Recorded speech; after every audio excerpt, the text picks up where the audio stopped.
Today men commit 90% of homicides in the United States and represent 77% of homicide victims, writes Stephanie Pappas in the APA Monitor.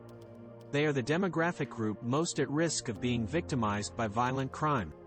They are 3.5 times more likely than women to die by suicide, and their life expectancy is 4.9 years shorter than women's. Now the question is why?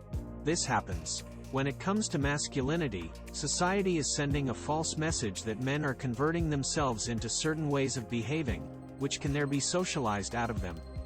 But this is simply false.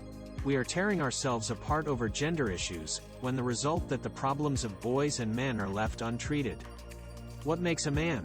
The question has been asked many a time through the ages with varied response.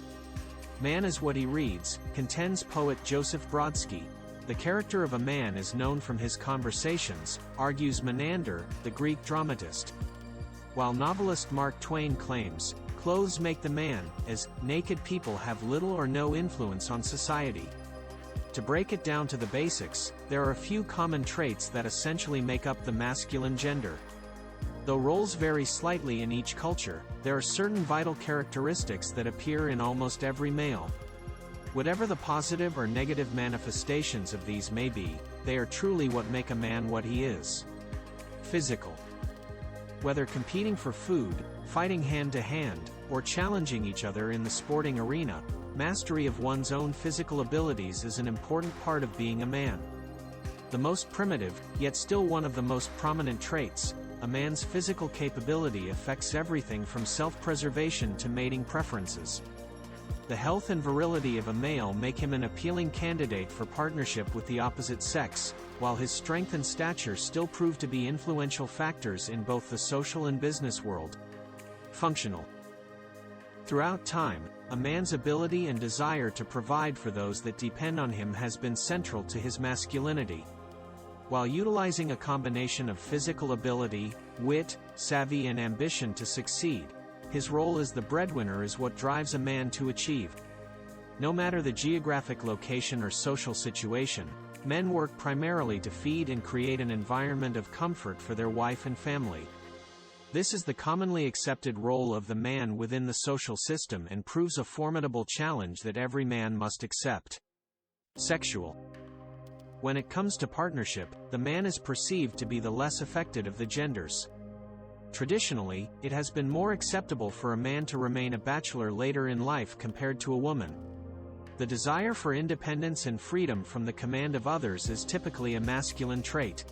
A man's role as the aggressor in finding a mate is frequently recognized in most cultures, leaving him to seek out and pursue his interest. Although this sounds like an archaic and primeval practice, it is still a very large part of the courting process in modern society. In fact, this image of man's independence has become so accepted, and even glorified in mainstream culture, that married men often feel compelled to follow this independence still.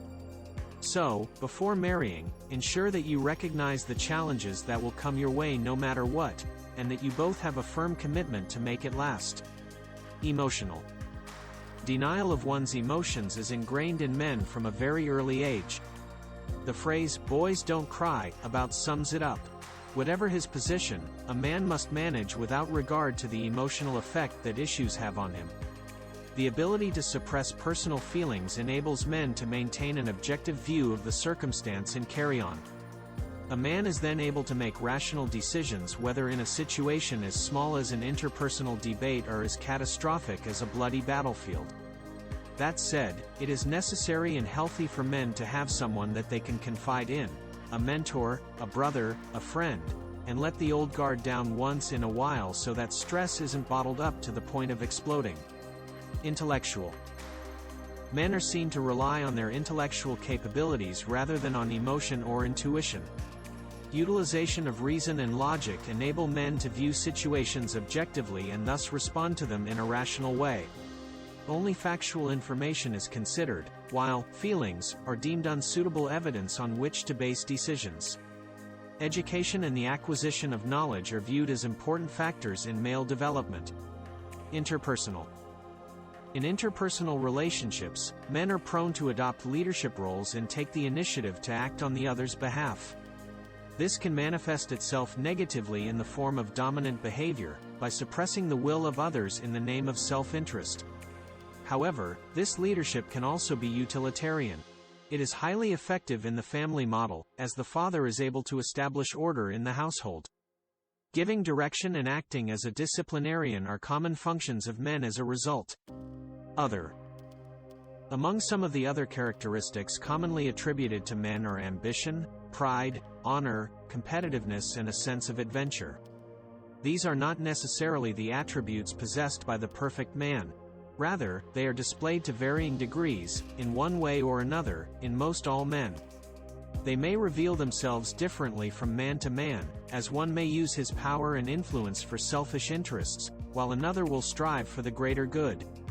Each man must assess his own strengths and weaknesses and find the best use for his vital characteristics.